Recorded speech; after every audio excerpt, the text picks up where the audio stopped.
வணக்கம். இது உங்கள் ஊடகம், தமிழர்களுக்கான ஊடகம் ஜீவா டுடே. விஜய் அவர்கள் தன்னுடைய ஜனநாயக பட ஷூட்டிங்காக அந்த கரூர் கூட்ட நெரிசலை பயன்படுத்தி இருக்கிறாங்க. நெரிசல் என்பது இயற்கையானது இல்லை, திட்டமிட்டு வர வைக்கப்பட்டது அப்படிங்கிறது நக்கீரன் கோபால் வந்து எல்லாம் பண்ணியிருக்கிறாங்க.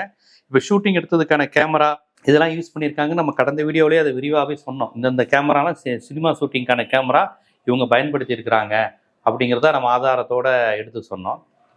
இப்போ இந்த நிலையில் விஜய் அவர்கள் எல்லா விஷயத்தையும் தன்னை நோக்கிய விஷயம், அதாவது தன்னை புகழ்கின்ற தனக்கான ரசிக மனங்கள் இருக்கின்ற விஷயமா மாற்றுகிறார் அப்படிங்கிற ஒரு விமர்சனத்தை நம்ம தொடர்ந்து வரோம். அது உண்மைங்கிறத காமிச்சிருக்கு. அதாவது பெரியார் பிறந்த நாள்னா அங்கே விஜயை பற்றி தான் பேசணும், அம்பேத்கர் பிறந்த நாள்னா அங்கே விஜய் பற்றி தான் பேசணும். ஏன்னா பெரியாருடைய நினைவு இடத்துக்கு கூட அவர் வரமாட்டாரு, இப்போ ஒரு ஃபோட்டோ வச்சு இது பண்ணுவார்.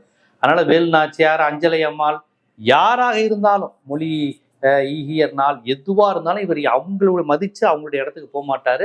தான் கட்சிக்காரன் தனக்காக செத்து போனால் கூட அந்த ரசிகரின் வீட்டுக்கு போக மாட்டார். ஏன்னா இவரை தேடி தான் அந்த உலகமே வரணும் அப்படிங்கிற மனநிலையில் இருக்கிறாரு. இந்த நிலையில் இஃப்தார் நோன்பு நிகழ்ச்சியில் இவரை பார்ப்பதற்காக வந்த முஸ்லீம்கள், அதாவது நான் அங்கே கூட நினச்சிட்டேன் எங்களுக்கு விஜய் தான் எல்லாம் அப்படிங்கிற மாதிரி பேசுவாங்களோ. ஏன்னா ஓரிரை கொள்கையில் உரிமையை இது ரொம்ப உறுதியாக இருக்கக்கூடிய இஸ்லாமியர்கள் இந்த நடிகர் பின்னாடி ரொம்ப இதாக இருப்பாங்களோ, ஏதாவது பேச்சு வருமா அப்படிங்கிற மாதிரி பார்த்தேன். ஆனால் எதுவுமே வரலை. இருந்தாலும் விஜயை நோக்கி வர்றது கூட்டமாக இருந்தது. ஏன்னா மற்ற தலைவர்கள் வர்றதை விட விஜய் வர்றப்ப, ஏன்னா மற்ற தலைவர்கள் பேச்சை கேட்க வருவாங்க, என்ன சொல்றாரு, நாளைக்கு தலைப்புச் செய்தியே என்ன சொல்ல வராரு, இந்த பிரச்சனைக்கு என்ன கருத்து சொல்ல போறாரு, மோடியை பத்தி என்ன பேச போறாரு, இப்படிதான் ஒவ்வொரு தலைவர் வந்தாலும் கட்சி தொண்டர்கள் எதிர்பார்த்து நிற்பாங்க. விஜய்க்கு வந்து அவர் பேசுறது முக்கியம் இல்லை, அவரை பார்க்கறதுக்காக இந்த மாதிரியான கூட்டம் வருது. யோகி பாபு எப்படி இருப்பாருன்னு பார்க்கறதுக்கு வர மாதிரி விஜய் எப்படி இருப்பாருன்னு பார்க்கறதுக்காக ஒரு கூட்டம் கூடிக்கிட்டு இருக்கு.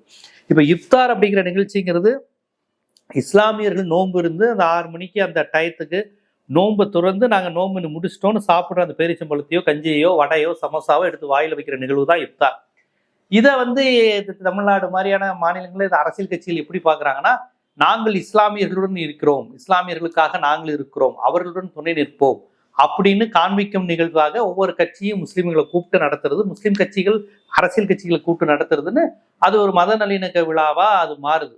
அதுல வந்து இஸ்லாத்தின் பெருமைகளை பேசுறது, இஸ்லாமியர்களுக்காக நாங்கள் விட்டு தர மாட்டோம்னு சொல்றது, இஸ்லாமியர்கள் அந்த கட்சி எங்களுக்கு எவ்வளவு பண்ணியிருக்கு, நீங்க இதெல்லாம் பண்ணணுங்கிற மாதிரி பேசுற மாதிரி ஒரு அரசியல் நிகழ்வு மாதிரி அது போய்கிட்டு இருக்குன்னு வச்சுக்கோங்களேன். இப்ப இந்த நிலையில் தாவேக்கா நடத்துறாங்க. தாவேக்காங்கிறது ஒரு அரசியல் கட்சி கிடையாது, உங்களுக்கே தெரியும். அரசியல் நிகழ்வு, அரசியல் உணர்வு, அரசியல் பேச்சு எதுவுமே அவங்க தலைவருக்கும் தெரியாது, பொதுச் செயலாளர் யாருக்கும் அதெல்லாம் பேச தெரியாது. ஏன்னா எங்க தலைவரை இட்டாந்து வரணும், எங்க தலைவர் அவரு நிக்கணும், அவரு உட்காரணும், அவர் வருவாரா, இப்படிங்கிறது மட்டும்தான் அந்த கட்சியினுடைய இதே தவிர சித்தாந்தம் தெளிவுங்கிறது எதுவுமே இல்லாத ஒரு கட்சி. இந்த நிலையில் தான் நம்ம மக்களும் எந்த அளவுக்கு விவரம் இல்லாம, முதிர்ச்சி இல்லாம, என்ன சொல்ற, ரொம்ப வேதனையா இருக்கு. ஒரு பரதா போட்ட ஒரு லேடியினுடைய ஒரு பைட்டை நான் பார்த்தேன், என்னன்னே புரியலங்க. அந்த அம்மா பேசிக்கிட்டே இருக்கும்போது அழுகுறாங்க. என்ன கேட்டா, விஜய பார்க்க வந்தோம், விஜய பக்கத்துல பார்க்க வந்தோம், விஜய் அப்படி சொல்லிட்டே இருந்தவங்க டக்குன்னு அழுகுறாங்க. அந்த அம்மா ஒன்று 25-30 வயசுல பார்க்க நல்லா தெரியுது, பாட்டி அவங்க 40-43 வயசு, 45 வயசு 50 வயசு கிட்ட இருக்கும்னு நினைக்கிறேன். தோற்றத்தை பார்க்க அப்படி தெரியுது, பேத்தியெல்லாம் இருக்குங்கிற மாதிரி தான் தெரியுது, கொஞ்சம் ஏஜ் மாதிரி தான் தெரியுறாங்க. பக்கத்துல அவங்க மருமகளா மகளான்னு தெரியல. அந்த அம்மாவும் அழுகுது. அழுகிற அளவுக்கு என்ன நடந்துச்சு? ஈரான் போற நினைச்சு அழுகுறாங்களா, பாலஸ்தீனத்துல குழந்தைங்க சாப்பாடு இல்லாம அதை நினைச்சு வருந்துறாங்களா, எதை நினைச்சு வருந்துறாங்க, இந்த நாட்டில் வறுமை இல்லைன்னு நினைச்சு அழுகிறாங்களா, எதுக்காக அம்மா திடீர்னு அந்த அம்மா கண்கலங்க ஆரம்பிச்சுன்னு பார்த்தீங்கன்னா ஏதோ பேசிட்டே இருந்தது. விஜய் அவருக்கு அவரோட ஒரு ஃபீலிங் இருக்கு சார், அவரை பார்த்தாலே எங்களுக்கு போதும் சார் அப்படிங்கிறாங்க. ஒரு புர்கா ஹிஜாப்லாம் போட்டு நல்ல முஸ்லீம் அடையாளத்தோட இந்த அம்மா அழுகிறத 4-5 பருதா போட்ட பிள்ளைங்க வந்து பார்த்துட்டு போகுது. என்ன ஆச்சு, நல்லா தானே பேசிட்டு இருந்துச்சு, என்ன எதுவும் கிறுக்கு பிடிச்சிருச்சா, என் புருஷன் எங்க இருக்கான்னு தெரியலையா, இப்படி பைத்தியமாயிருச்சு, கொண்டு வீட்டில் ஒண்ணுமேங்கிற மாதிரி 2-3 பிள்ளைங்க வந்து பார்த்துட்டு போகுது. ஒரு லேடிஸ் கூட இருந்த மருமகளும் மக்களா தெரியும், அதுவும் அழுகுது. அம்மாவும் மாமியாரே அழும்போது நம்மளும் அழுதுருவோன்னு விஜயோட ஒரு பாண்டு இருக்கு சார், ஃபீலிங் இருக்கு. நாங்க எப்ப இருந்து அவன் கேள்வி கேட்ட அந்த செய்தியாளர் தம்பி வரண்டாப்ல, இப்ப நம்ம அழுகிற அளவுக்கு என்ன கேள்வி கேட்டோம்?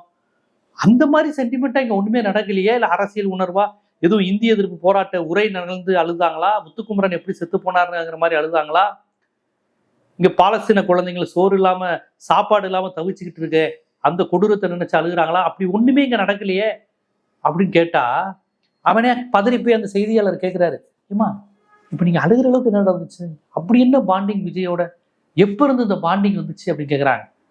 அந்த அம்மா சொல்லிச்சு பாருங்க ஒரு பதில், அந்த பதில் தான் மிரண்டேன். தேவா படம் பார்த்ததுல இருந்தே விஜய் மீது ஒரு பாண்டிங் தாங்க. என்ன படம்? தேவா படமா? பூவே உனக்காக இருக்கலாம், துள்ளாத மனம் துள்ளு இருக்கலாம், காதலுக்கு மரியாதை இந்த மாதிரி சொல்லியிருந்தா கூட ஓகே. விஜயோட எந்த படமும் பெரிய ஒரு பாண்டிங் ஏற்படுத்துற படம் கிடையாது. பக்கா கமர்ஷியல் தான். அதை தாண்டி வேற ஒன்றும் இருக்காது. மசாலாத்தனம், டான்ஸு, பாட்டு, ஃபைட்டு, ஆக்ஷனு, அவரை புகழ்ந்து ஒரு பாட்டு, இதுதான் விஜயோட ஃபார்முலா ஒழிய அப்படி எமோஷ்னலா மக்கள் பிரச்சனைய ஒரு ஒரு உணர்வு ரீதியா பேசுற மாதிரி ஒரு படம் கூட வந்தது கிடையாது. இளைஞர்களுக்கு நல்ல கருத்துக்களை சொன்ன மாதிரி படங்களும் கிடையாது. எல்லாம் சிகரெட்டு, தண்ணி, கஞ்சா, சிகரெட்டு, டபுள் மீனிங் வசனம், பொம்பளைகளை கேவலப்படுத்துறது, இது மட்டும் தான் விஜயோட அடையாளம். இதுல எந்த கேரக்டரை பார்த்து இந்த அம்மாவுக்கு ஹெவியா ஈர்த்திருக்கு? வடிவேல் கேட்பாப்புல பாவனாட்ட, எதுடா செல்லம், எதுடா கிட்ட ஹெவியா ஈர்த்துச்சுன்னு கேட்பாப்புல. அது மாதிரி இந்த அம்மா அப்படி அழுகுது. அழுகிற அளவுக்கு இப்ப என்ன நடந்துச்சுன்னு பார்த்தா, தேவா படத்துல நல்லா நடிச்சிருப்பாருன்னு. தேவா படம்ங்கிறது வெளியே சொல்ல முடியாத அளவுக்கு கிட்டத்தட்ட ஒரு ப்ளூ ஃபிலிம் மாதிரியான படம். ரசிகன், விஷ்ணு, தேவான்னு ஒரு அவங்க அப்பா டைரக்ட் பண்ண சில படங்கள் எதுவுமே ஃபேமிலியோட உட்காந்து பார்க்க முடியாது. குறிப்பா லேடிஸ் பார்க்க முடியாது. மாமியார் மருமகன் உறவுன்னு வேற மாதிரி யாரும் தெரியாம அந்த காலத்துல யாரும் விஜய் படத்துக்கு போக மாட்டாங்க. அது ஒரு மாதிரியான படங்கள்னு வச்சுக்கோங்களேன். வெளியே சொல்ல முடியாது அந்த படத்தை பத்தி. அந்த மாதிரி படத்தை பார்த்து இந்த அம்மாவுக்கு வந்து அழுகிற அளவுக்கு என்ன சீன் இருந்துச்சு? அந்த படத்தை பார்த்து ஒரு பாண்டு வந்திருக்குங்கிறது. அந்த செய்தியாளர் தம்பி தேவா படத்தை பார்த்துருக்காரா என்ன எதுன்னு தெரியல. அவருமே ஒரு மாதிரி ஸ்டன் ஆயிட்டாப்ல, தேவா படமா அப்படின்னு. அப்ப நமக்கே புரியல மக்களுடைய தரம் எந்த அளவுக்கு இருக்குன்னு. எனக்கு ஒண்ணுமே புரியல. தேவாலாம் ஒரு படம், அந்த படத்தை பார்த்து எனக்கு ஒரு பாண்டு வந்துச்சு. அதுல இருந்து அவரோட ஒரு ரிலேஷன்ஷிப்பு, அவரை பார்க்க முடியலன்னா எனக்கு கண் கலங்குது, அழுகுதுன்னு சொல்றாங்கன்னா, அது ஒரு இப்தார் நோன்பு விழா, ரமலான், இது ஒரு இஸ்லாமியர்கள் ஈகை திருநாள் அவங்க அதை கொண்டாடிக்கிட்டு இருக்கிற இந்த தருணத்துல, ஏன்னா இந்த நோன்பு மாசம் இதெல்லாம் அவங்க நிறைய சொல்லுவாங்க. இந்த நோன்பு மாசம் வந்து முழுக்க ஒரு தியாகம், ஒரு ஈகை, இறை நம்பிக்கை, மறுமை பயம் இதோட இருக்கக்கூடியது. எல்லா நாளும் அப்படி இருந்தாலும் இந்த மாதத்துல அந்த மாதிரி நம்மளை மற்ற மதத்தினர் மார்க்கத்திற்கு நம்ம யாருங்கிறத காமிக்கக்கூடிய ஒரு விஷயங்கிற மாதிரி அதை இஸ்லாமியர்கள் கொண்டாடிக்கிட்டு இருக்கிறாங்க. அந்த நோன்பு வைப்பதையே அவங்க ஒரு கொண்டாட்டமாக தான் பார்க்குறாங்க. தன்னை வருத்தி கொள்வதாக இல்லை, இது மறுமையில ஒரு இறை அச்சத்துக்காக செய்கிறோம் அப்படின்ட்டு இந்த 6 மணிக்கு பண்ணுற நிகழ்வு. ஆனால் இந்த அம்மா அந்த நிகழ்ச்சியில கூட அந்த நடிகர் மீது உள்ள இதுதான். நல்லா பாருங்க, இது அரசியல் தொண்டர் உறவு கிடையாது. கருத்தியல், என் கருத்தை பேசுறான், என் தலைவருடைய கருத்தியல் தத்துவம் பிடிச்சு வந்த அழுகை கிடையாது. இந்த மாதிரி ஈழ பிரச்சனை என்னன்னு தெரியாது, சாதி ஒழிப்பு என்னன்னு தெரியாது, இஸ்லாமியர்கள் குஜராத்தில் பர்கிலிஸ்பான் எதுவுமே தெரியாது. அதுக்கு கூட இந்த அம்மா அப்படி அழுதுருக்காது. ஏன்னா அந்த மாதிரி அரசியல் டிவி பேப்பர் படிக்கிற ஆள் மாதிரி தெரியல. தேவா படத்தை பார்த்து ஃபீலிங்கான அம்மாவா இருக்கே, இது எங்க பேப்பர் படிக்க போறாங்க? இவங்களுக்கு எங்க ஈரான் தெரிய போகுது, நெதன்யாகு தெரிய போகுது? அப்ப இவங்களுடைய ரேஞ்சை பாருங்க. இந்த மாதிரி ஒரு 2-3 ஒரு பருதா போட்டு சில பேர் வம்படியா எனக்கு விஜய் பிடிக்கும்னு லேடிஸை பேட்டி எடுத்து பைட்டு காமிக்கிறதுனால இஸ்லாமியர்கள் எல்லாமே விஜய்க்கு தான், கிறிஸ்தவர்கள் எல்லாருமே விஜய்க்கு தாங்கிற அந்த பிம்பம் கட்டமைப்பதற்கு இவங்கள மாதிரி ஆட்களுடைய இந்த பேட்டிகள் தான் பயன்படுது. எனக்கு தெரிஞ்சு இஸ்லாமிய அமைப்புகள், அந்த இஸ்லாத்தை ஃபாலோ பண்றவங்க, அந்த கான்செப்டா இருக்கிறவங்க, பிஜேபி மீது எதிர்ப்பு மனநிலை கொண்ட இஸ்லாமியர்கள் யாருமே விஜயை ஆதரிக்கிற மாதிரி தெரியல. இந்த மாதிரி அரசியல்னா என்னன்னே தெரியாம ரசிக மனநிலையில இருக்கிற இவங்க எல்லா மதத்துலயும் இருப்பாங்க, எல்லா மதத்துலயும் எல்லா சாதியிலும் இருப்பாங்க. அந்த முஸ்லீம் மதத்துல அந்த அடையாளத்தோட இருக்கிறதுனால, அந்த பர்கா ஹிஜாப்லாம் போட்டு அடையாளத்தோட இருக்கிறதுனால அந்த விஜய் ஆதரவாளர்களுக்கு சந்தோஷமாயிருது. குறிப்பா வலதுசாரிகளுக்கு, பாத்தீங்களா முஸ்லிம்ஸ்லாம் விஜய் பின்னாடி, முஸ்லிம்ஸ் தான் விஜய் பின்னாடி. இந்த அம்மா ஒன்றும் முஸ்லீம் பிரதிநிதி கிடையாது. இந்த அம்மா இஸ்லாத்தை ஃபாலோ பண்றவங்க மாதிரி தெரியல. இஸ்லாத்தை ஃபாலோ பண்ற மாதிரி இருக்கிறவங்க இப்படி வந்து ஒரு நடிகர் பின்னாடி நான் ரசிகரா இருக்கேன்னு சொல்ல மாட்டாங்க. அதுவும் போய் தேவா படத்துல இருந்து நான் ரசிகரா இருக்கேன்னு சொல்ல வாய்ப்பே இல்லை. அதனால இவங்க அழுதோன்னு பார்த்தீங்கன்னா மற்றவங்களாம் சிரிக்கிறாங்க. அந்த குழந்தை ஒன்று அதிர்ச்சியா பார்த்துச்சு, என்னாச்சு நம்ம பாட்டிக்கு அப்படிங்கிற மாதிரி அந்த குழந்தை அதிர்ச்சியா பார்த்துச்சு. இந்த மாதிரியான சம்பவங்கள், விஷயங்கள் மட்டும்தான் விஜய் கட்சி தொடங்கினதுலேருந்து நடக்குது. விஜய் கட்சி தொடங்கினதுலேருந்து சமூக நீதி குறித்தோ, இடஒதுக்கீடு குறித்தோ, பெரியாரிய கருத்துக்கள் குறித்தோ, டெல்லி எதிர்ப்பு குறித்தோ, காஷ்மீரை ஆக்கிரமிக்கிறது குறித்தோ, வடகிழக்கு மாகாணங்கள் பிரச்சனை குறித்தோ, தொடர்ந்து வட இந்தியாவில் பாஜக வெற்றி பெறுவது குறித்தோ ஒரு மாநாடு, பேரணி, கருத்து, அதை எதிர்த்து இது என்ன பண்ணணும், இந்த மாதிரிலாம் ஏதாவது நடந்திருக்கா? இப்படித்தான் பெண்களையும் இளைஞர்களையும் முட்டாளாக்கி ரசிகரா மட்டுமே மெயின்டைன் பண்ணி இந்த ரசிகர்களை வச்சே நான் நாட்டில் ஆட்சியை பிடிச்சிருவேங்கிறது மட்டும்தான் விஜய் கட்சி. விஜய் கட்சியினுடைய நிலை என்ன அப்படிங்கிறதுக்கு இந்த அம்மா பேட்டி. இதுதான் விஜய் கட்சியினுடைய ரசிகை. இந்த மாதிரி ரசிகர்கள் எத்தனை பேர் இருக்கிறாங்கன்னு நம்ம கண்டுபிடிக்க போற தேர்தல் தான் இது. இதுல மானத்தை வாங்குற மாதிரி இந்த அம்மாக்களுடைய இந்த மாதிரி இவங்களுடைய அறிவு நிலை பார்த்தீங்களா, விஜய்க்கு போடுற ஒவ்வொருத்தர் ரேஞ்சு இதுதான்.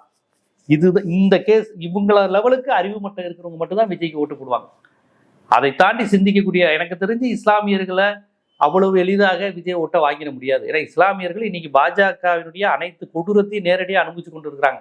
தமிழ்நாட்டிலேயே அந்த நிலை வந்துடக்கூடாதுன்னு பதறிக்கிட்டு இருக்காங்க. அவங்க ஒருபோதும் விஜய் கட்சிக்கு வாக்களிக்க மாட்டாங்க. திருப்பரங்குன்றம் விவகாரத்தில் அவருடைய செயல்பாட்டில இருந்து பிஜேபியிடம் அவர் மோதவே மாட்டேன்னு ஓப்பனா சொல்லிட்டாரு. சும்மா பாஜகன்னு பூச்சாட்டி காமிக்காதீங்க முதற்கொண்டு சொல்லிட்டாரு. ஸோ பாஜக எதிர்ப்பு அரசியல் உணர்வு கொண்ட ஆண்கள், பெண்கள், முஸ்லீம், கிறிஸ்தவர்கள் யாருமே விஜய்க்கு ஓட்டு போட மாட்டாங்க. இந்த லேடி இருக்காங்க பாருங்க, இந்த மாதிரி லேடி எல்லா மதத்துலையும் எல்லா ஜாதிலையும் ஒரு கேஸ் இருப்பாங்க. ஒரு 2-3 பேர் சினிமா வெறி பிடிச்சு சினிமா ரசிகராக இருப்பாங்க. இவங்களை காமிச்சுதான் முஸ்லீம் ஓட்டு வந்துருச்சு அப்படிங்கிறாங்க. இந்த மாதிரி ஆட்களை நம்பிதான் கண்ணடிச்சா அந்த அந்த இதை இறக்கி கார்ல இருந்து அதை சொல்ற இதை இறக்கி விடுறது ஏத்துறது இருக்குல்ல, இவர் இறக்கி முகத்தை காமிச்சிருந்தாலே பல பேர் விஜயை பார்த்துட்டோன்னு சொல்லிட்டு கிளம்பியிருப்பாங்க. இப்போ மதுரை மாநாட்டெல்லாம் விக்கிரவண்டியில விஜய் நடந்து வந்து முடிச்சோன்னா எல்லாரும் கிளம்பிட்டாங்க. விஜய் பேசுறது அதை நாங்கள் டிவியில பார்த்துக்கிறோம்ப்பா அப்படின்னு போயிட்டாங்க மதுரையில. அப்ப விஜய்க்கே தெரிஞ்சிருக்கு நமக்கு பேச ஒன்றும் இல்லை, சும்மா அப்படி பக்கத்துல ஒரு நடிகர் வராருன்னு பார்க்க தான் வராங்கன்னு நல்லா தெரியுது. கரூர்ல மட்டும் ஒரு கார் இதை இறக்கி விட்டுருந்தா அந்த பக்கத்துல ஒரு 3000-4000 பேர் இந்த சைடு அந்த சைடுல நின்னால கிட்டக்க பார்த்துட்டேப்பா விஜயை பார்த்துட்டேன் அப்படின்னு கொஞ்சம் கொஞ்சமா கிளம்ப ஆரம்பிச்சிருப்பான். மூச்சு வாங்குறது போதும்பா, இனி கொஞ்ச நேரம் நின்று அவர் என்ன பேசுறாரு அதான் டிவிலேயே எல்லாத்தையும் காமிச்சிடறாங்கன்னு போயிடுவாங்க.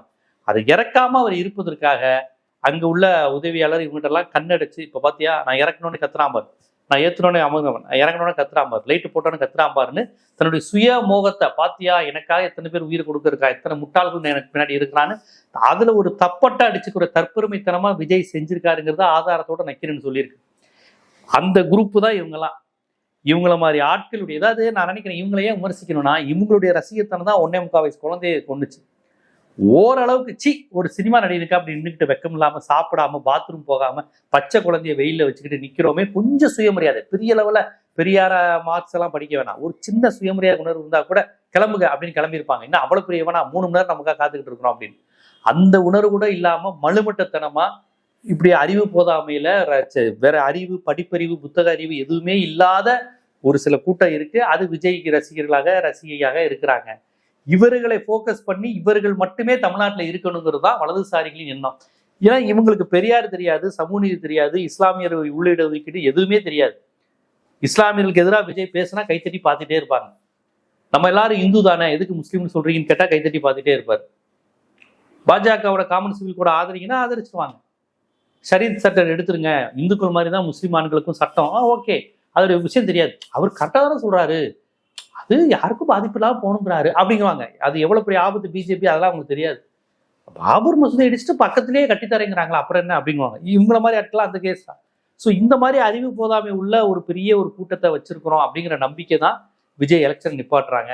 தமிழ்நாடு அறிவு போதாமை உள்ள கூட்டம் அல்ல, அறிவு முதிர்ச்சி பெற்ற கூட்டம்ங்கிறது நிரூபிக்க வேண்டிய தேர்தலுங்கள் இருக்கு. திமுக அதிமுக கூட்டணி ஒரு பக்கம் நிற்குது, இன்னொரு பக்கம் விஜய் கூட்டணி நிற்கிறாங்க. அறிவுடையவர்கள், ஓரளவு சிந்திக்கக்கூடியவர்கள், மனிதாபிமானம் உடையவர்கள் இந்த சர்வாதிகார பாசிச மனநோய் பிடித்த இந்த விஜய் கூட்டத்துக்கு வாக்களிக்க போறாங்களா, இல்ல டெல்லிக்கு எதிரான டெல்லி இன்னைக்கு தமிழர்களை அழிக்கின்ற இந்த நேரத்தில் யாருக்கு வாக்களிக்கணும்னு பார்த்து வாக்களிப்பாங்கிற வித்தியாசத்தை இந்த தேர்தல் முடிவுல பார்த்துக்கலாம். எனக்கு தெரிஞ்சு இந்த பரதா போட்டு இந்த அம்மா உளறிச்சு பாருங்க, இந்த மாதிரியான அறிவுக்கு லெவல் குறைவா உள்ளவங்க குறைவா தான் இருப்பாங்கன்னு தான் நான் நம்புறேன். நான் அதனாலதான் இதை நான் அம்பலப்படுத்துறேன் இந்த வீடியோ. ஏன்னா நோன்பு மாசம், இஃப்தார் நோன்பு, இறை கடமை, மறுமை, இதையெல்லாம் தாண்டி விஜயோட தேவா படத்தை பார்த்து அழுகுறாங்கன்னா இந்த அம்மாவோட லெவல் என்ன? கண்டிப்பா எல்லா முஸ்லீம் பெண்களும் இப்படி இருக்க வாய்ப்பு இல்லை. இஸ்லாமியரோட பழகிய முறையில் கிறிஸ்தவர்களோட எல்லாருக்குமே முஸ்லீம் கிறிஸ்தவர் பழக்கம் உண்டு. இப்படி அவங்க இருக்க மாட்டாங்க. அதுவும் 40 வயசு ஆனதுக்கு அப்புறம் இப்படி ஒருத்தவங்க இருக்காங்கன்னா இதெல்லாம் ரொம்ப எல்லா கேட்டகரியிலும் இப்படி இருப்பாங்க. எல்லா ஜாதி மதத்திலும் இந்த மாதிரி ஒண்ணுமே அறிவில்லாதவர்கள் இருப்பாங்க.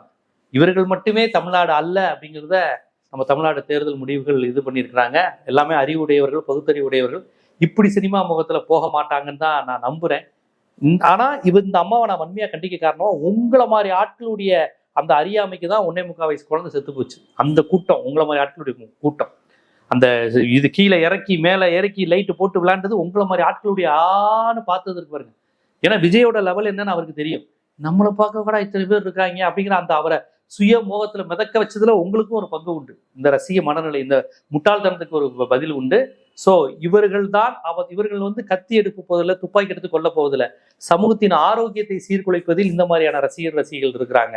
அதுவும் நோன்பு மாசம், இஃப்தார் நோன்பு நடக்குது, ரம்ஜான் நெருங்குற வேளையில் இவங்க எல்லாத்த விட விஜய் ரசிகர் தேவா படத்தை பார்த்தேன்னு இவங்க பேசிக்கிட்டு இந்த அளவுக்கு பேசுவது என்பது ரொம்ப வேதனைக்குரியது. மீண்டும் மீண்டும் சொல்றேன், இந்த கூட்டம் தமிழ்நாட்டில் ரொம்ப ரொம்ப குறைவாக தான் இருக்கும்.